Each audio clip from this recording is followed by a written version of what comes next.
If you follow the online hype, you have probably seen the newly announced Steam Machine labeled as the ultimate console killer.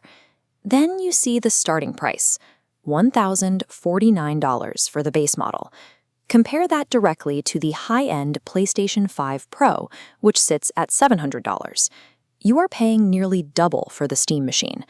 The immediate question is whether you are getting double the graphical performance. The short answer is no. The Steam Machine does not win on raw power. The real decision you have to make is between raw hardware muscle and total ecosystem freedom. Making a smart $1,000 investment requires ignoring the marketing buzz and looking at the constraints of each platform. We'll look at real-world benchmarks, calculate the true 5-year costs, and examine daily software realities to determine which device makes financial sense for you. Look at the actual silicon inside the Steam Machine. It runs on an AMD 7600M.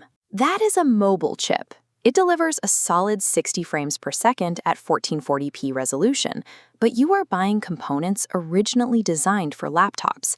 The PS5 Pro, meanwhile, uses desktop-class RDNA 4 architecture, performing closer to a dedicated 7800 XT graphics card.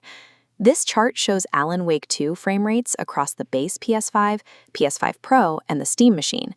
Notice the bottom bar. In testing, the $1,000 Steam Machine falls far behind the Pro and often matches or loses to the standard PlayStation 5. Developers tune their code specifically for PlayStation hardware. PC-based machines lack that exact optimization, so they have to brute force their way through demanding games. If your primary objective is maximizing graphics, frame rates, and raw power for your dollar, the Steam Machine is a terrible investment. However, the upfront hardware price only tells half the story.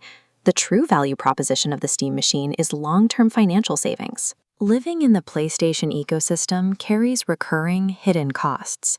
To play online, you need a PS Plus subscription. Over a standard 5-year console lifespan, that adds roughly $400 to your initial purchase. Then there is the software. New standard editions for console games are locked in at $70. This graph tracks 5-year total cost. The PS5 Pro starts lower at $700, but subscriptions and premium games push the line upward. The Steam Machine requires zero online fees. The cost trajectory stays flat, intersecting the PS5 around year 3.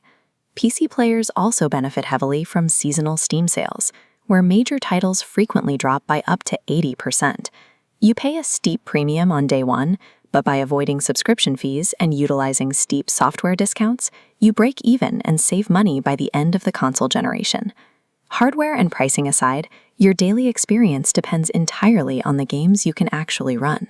SteamOS gives you incredible flexibility.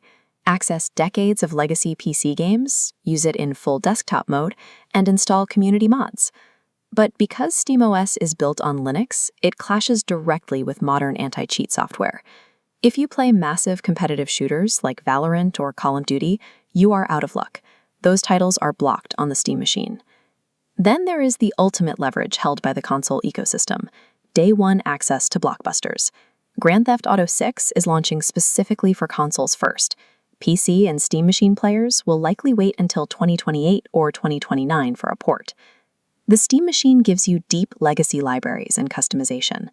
PlayStation provides frictionless online play and immediate access to the games defining current culture.